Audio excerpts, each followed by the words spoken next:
What's up, YouTube? We're a couple of cunts, we're in the countryside. We're talking about the Hunger Games.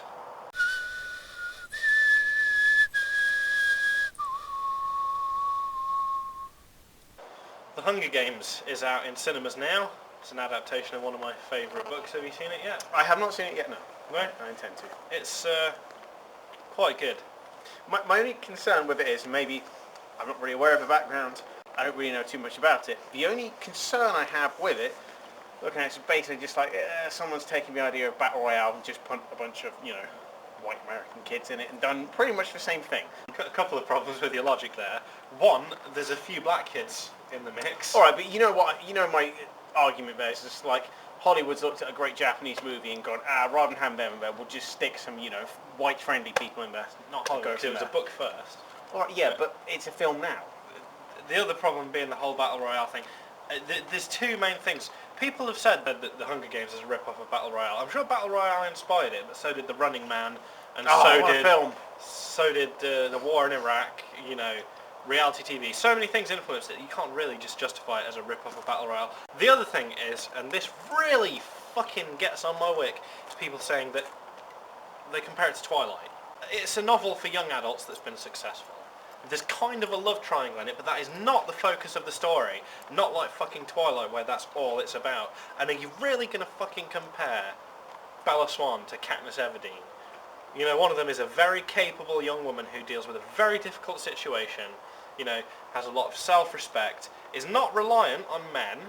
She's independent, she's strong, she's a good role model. The other is a fucking whiny cunt whose boyfriend treats her like she's 6 years old, is a paedophile, and she's utterly reliant on him. Comparing those two just doesn't work for me. I was going to say Jennifer Lawrence, just all the way.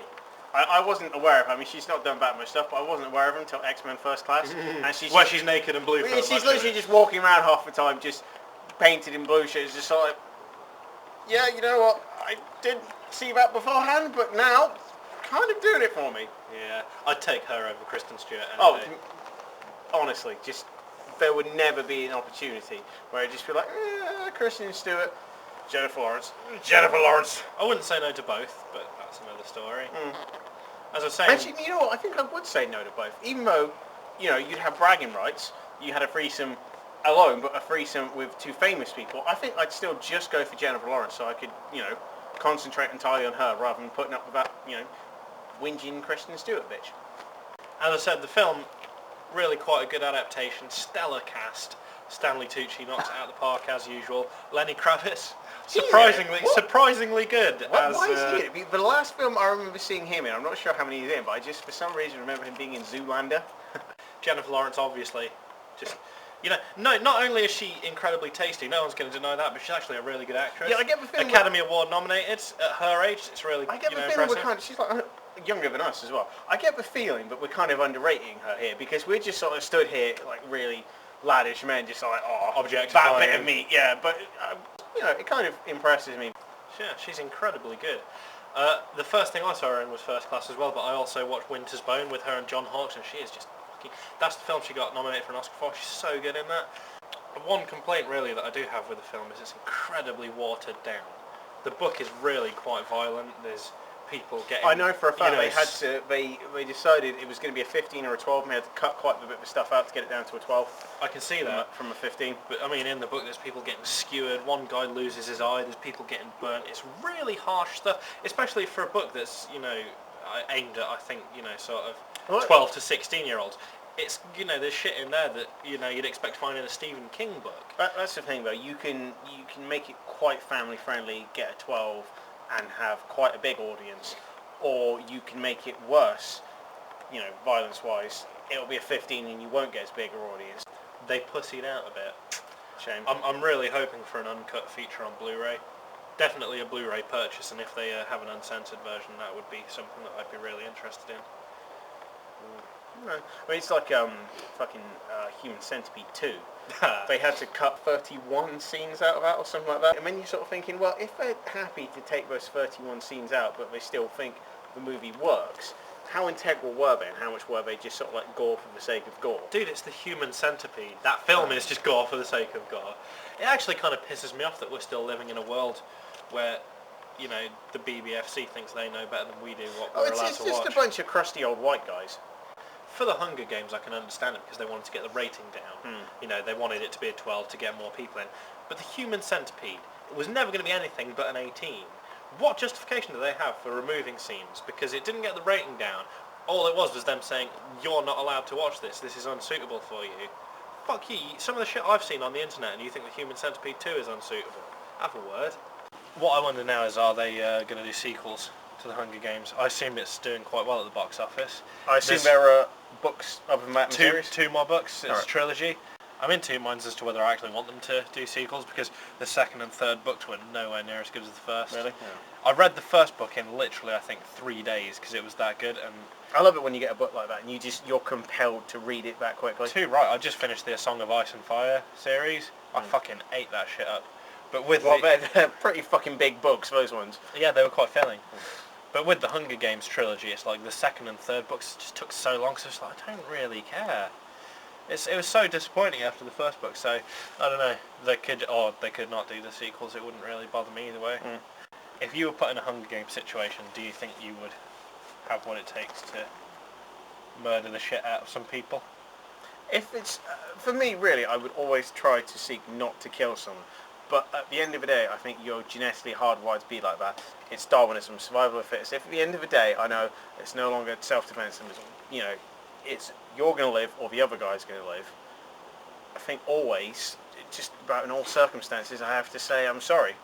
I like me being alive. I'm sure you're a great person. It's nothing personal. I know you've got a family and kids and stuff, but you know, this is me. I'm going to have to kill you. See, I don't think I'd have it in me. Survival instinct may kick in, but just thinking about it right now, I'm really not sure. Well, that's the thing. Like, you're thinking about it now, but you know, you can't really put yourself in that situation. You can't get in that mental zone. It's the same with, you know, people always looking away from like a battlefield or something, saying, you know, why do soldiers go out and slaughter people or something like that? Unless you're actually in that situation, it's very, very hard to say what you're feeling. And you know, if you were put in a fight to the death situation, a lot of people, you know, they just draw on that raw animal instinct and go for it. Because people have never hit anyone in their life, and they just, you know, suddenly turn into wild animals. You'd happily stove someone's head in with a rock. See, I always try and avoid actually hitting people. There's very few times in my life I've ever been called on to dish out violence. You've punched me plenty of times. I've punched you plenty of times, but you deserve it. Someone tried to mug me once in Nottingham, and I could have quite easily had a fight with him, but I just let him go. And to this day, I still kind of wonder what it would have been like if I'd have actually stood there and, you know, had a fight with a guy. Some guy came up to me, asked me for my phone. I said, no, fuck off. You already had a black eye and like a split cheek. So we'd obviously tried it on someone else and they'd hit him. And he said, I'll shank you then. It's like, okay, let's see where this goes. So he sort of puts his hand in his pocket and goes, right, come on, mate. And I was just sort of thinking, this is like every sort of like cartoon or something. You see where they go up like that. It's just like, all right, come on, let's go. He's like, yeah. It's just sort of like, well, come on, let's do this. And he's like, come on, get the knife out. And he's like, oh, fuck off. It's like, hang on. You can't tell me to be fucking off. You're trying to mug me here. And then just sort of like came up to me, sort of from about here, just sort of went, sort of walked around him a bit, because he came at me from this way. I was walking that way. He came at me from that way, and so I sort of like got part of the way around, and he did it again. So I walked like this, and so I'm now basically with my back to the way I want to be, and he's where I came from. And it's just sort of, you know, look, I've not actually got time for this. If you're not actually going to try and mug me, fuck off. So he just told me to fuck myself and left. And it was only as I was walking into town, because I was meeting someone. I was actually meeting French, who we mentioned in the last episode. As I actually got into town, I realised, hang on, someone just tried to mug me.